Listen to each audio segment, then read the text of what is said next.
In this lesson, we will learn about bonding in covalent compounds. First, we will review the octet rule and how it's used in covalent compounds.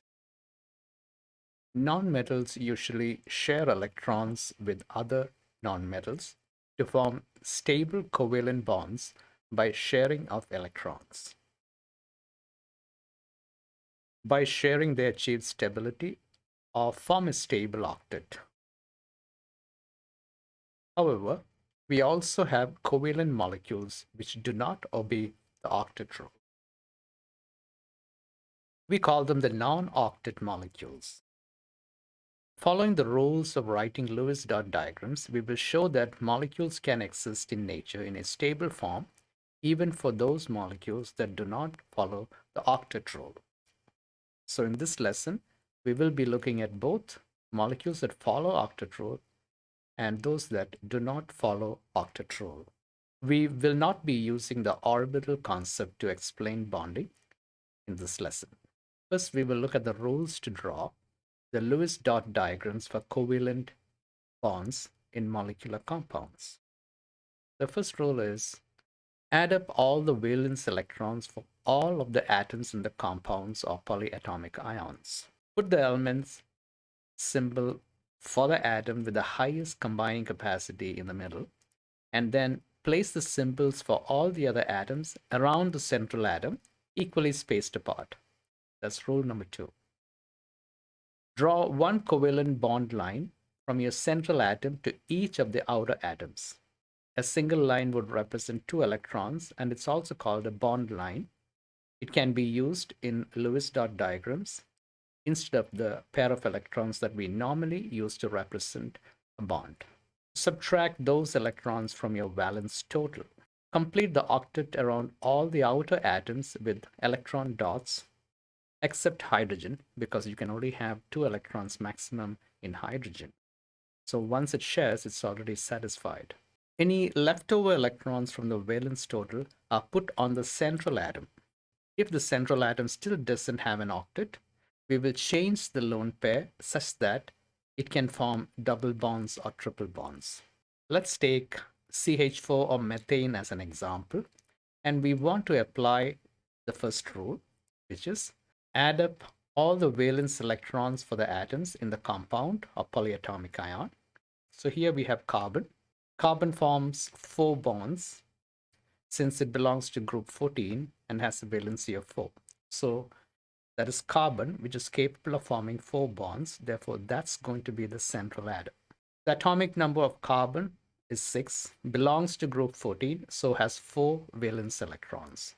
Hydrogen belongs to group 1, has a valency of 1, so forms only one single bond.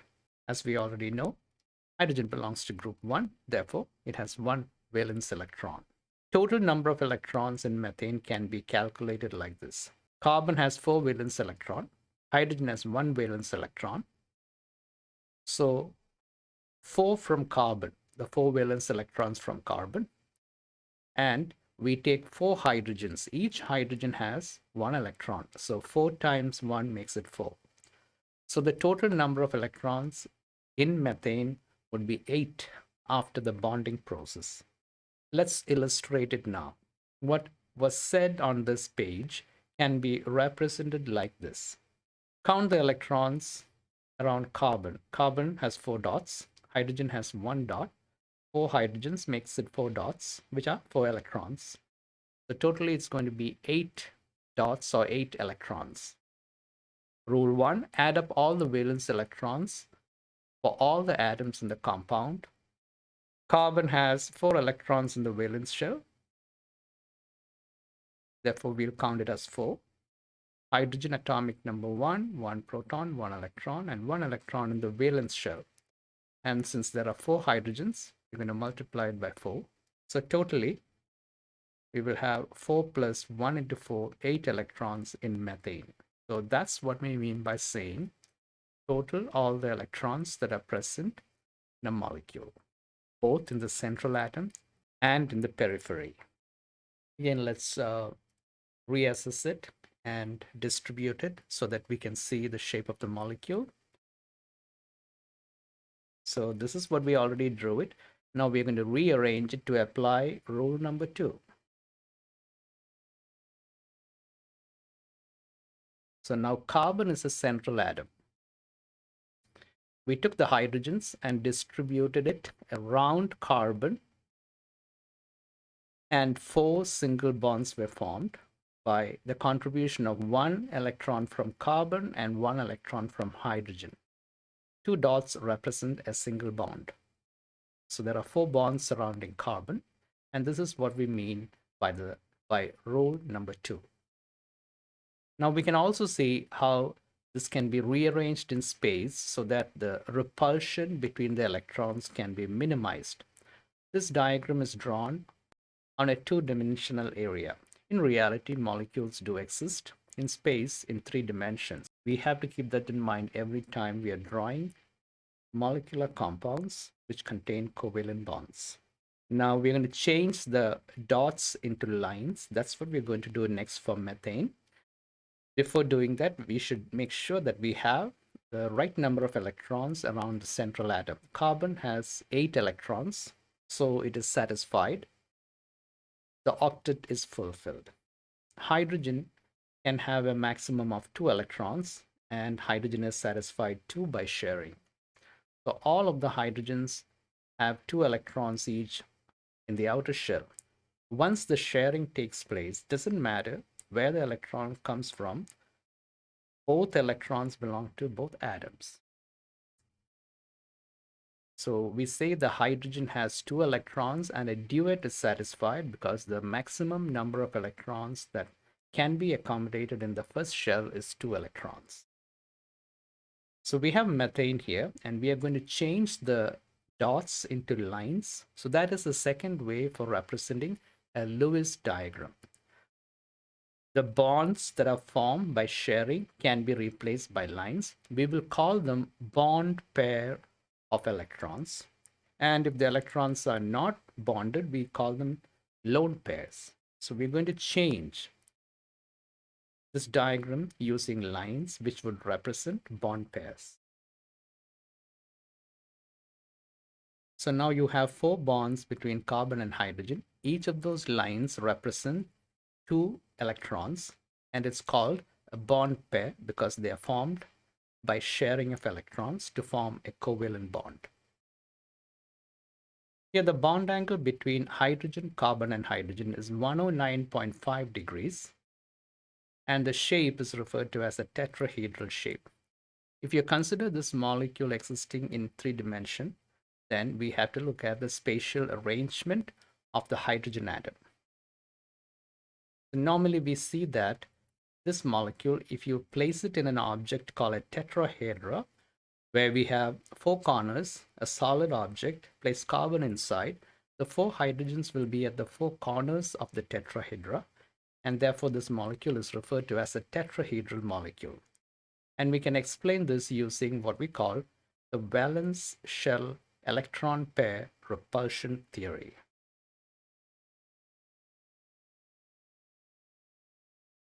According to the valence shell electron pair repulsion theory, lone pair repulsion is greater than lone pair bond pair repulsion, and bond pair repulsion is the least.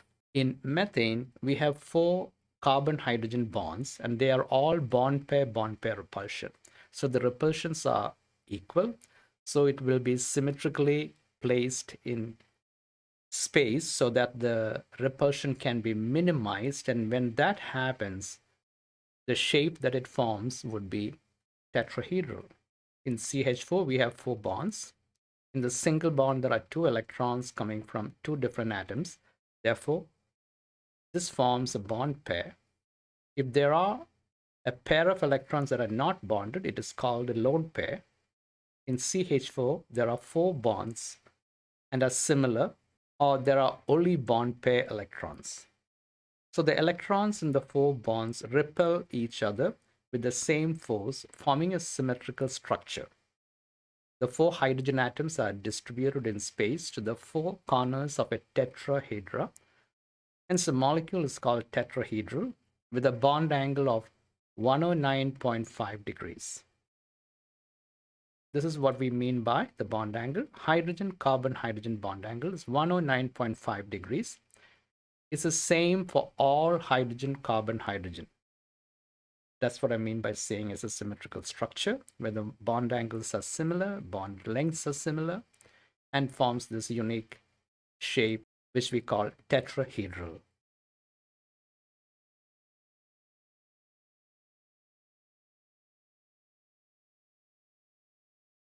Now let's look at a few examples, or one example which involves a non-octet molecule.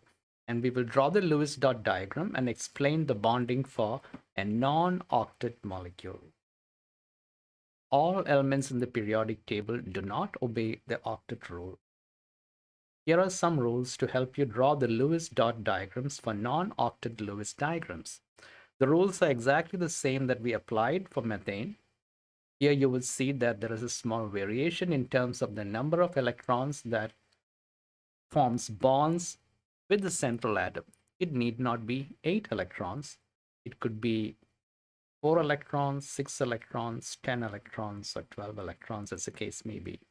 So that's what we mean by saying it's a non-octet molecule. Combine this with VSEPR theory, you can arrive at a reasonable shape for the molecule, and there are standard variations for the shape, which we already know. And we will apply these shapes to the regular molecules. We also need to know the bond angles of such molecules. Let's take PCl5, phosphorus pentachloride, as the example. We're going to apply the rule number 1. So here you find phosphorus is bonding with 5 chlorine atoms because phosphorus is capable of forming 5 bonds. So the combining capacity of phosphorus is large. It's 5. Chlorine, on the other hand, is only capable of forming a single bond. Therefore, we have 5 chlorine atoms. Again, if you look at phosphorus, it belongs to group 15. Therefore, it will have 5 electrons in the valence shell. Therefore, it can form 5 bonds. These are things that we already know because we learned how electrons are distributed in a periodic table based on the groups. Add up all the valence electrons for all the atoms in the compound or polyatomic ion. We are just repeating rule number 1. In this case, phosphorus forms 5 bonds as it is a central atom. The atomic number is 15, belongs to group 15, therefore it has 5 valence electrons. Chlorine belongs to group 17, has a valency of 7, or it has 7 electrons in the outermost shell. Needs 1 more electron to become stable. The total number of electrons for phosphorus is 5. The number of electrons around chlorine is 7, and there are 5 chlorine atoms. So 7 times 5 makes it 35. So the total number of electrons in PCl5 will be 5 electrons around phosphorus. We are only counting the valence electrons in the outermost shell. That is 5. And for chlorine, there are 7 electrons and there are 5 atoms. Therefore, 7 times 5 makes it 35. Total it gives you 40 electrons in total. So PCl5 has 40 electrons. Now we are going to redistribute them and see what the shape of the molecule will be and whether the bonding is valid. So this is a graphical representation. We said there are 40 electrons. If you count the number of dots, around phosphorus you have 5 dots, around chlorine you have 7 dots, and there are 5 of the chlorine atoms. So 7 times 5 makes it 35. 35 plus 5, 40. That's what we mean by saying counting all the electrons that are present within the molecule. We've already done that. Now we are going to apply rule number 2. Okay.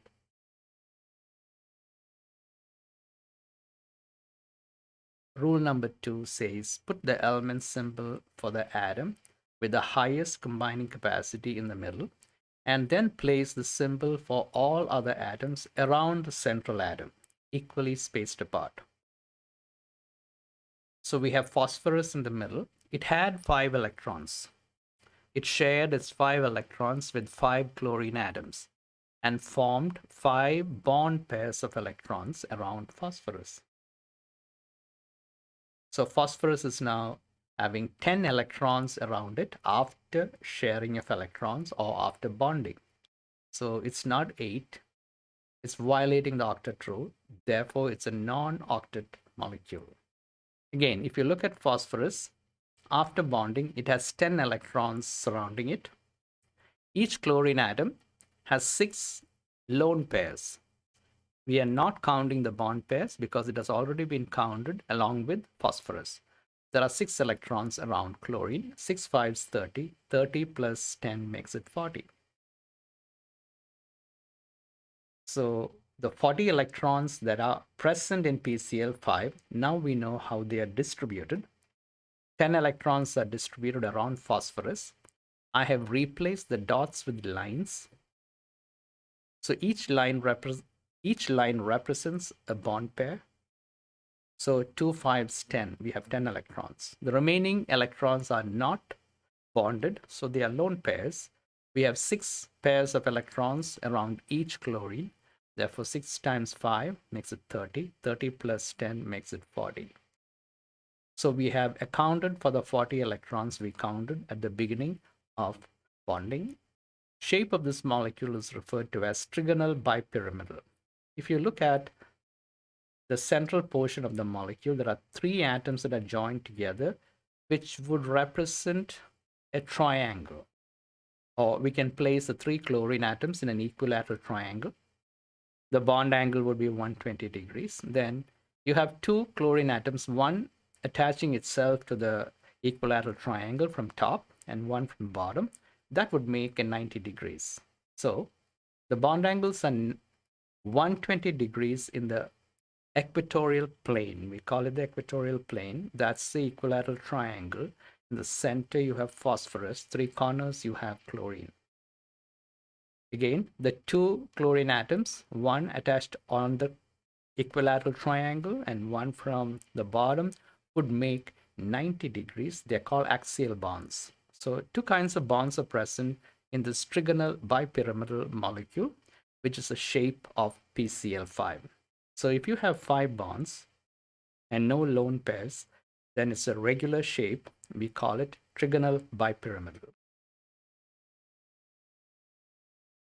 Some common non-octet molecules are BeCl2, BF3, PF5, SF4, SF6. So try out these examples, apply the Lewis dot diagram rules, and see the shapes of the molecules that you can generate, and identify how many lone pairs and bond pairs are present within the molecule or within the central atom. We will take a look at the regular shapes of molecules based on VSEPR theory in the next few slides.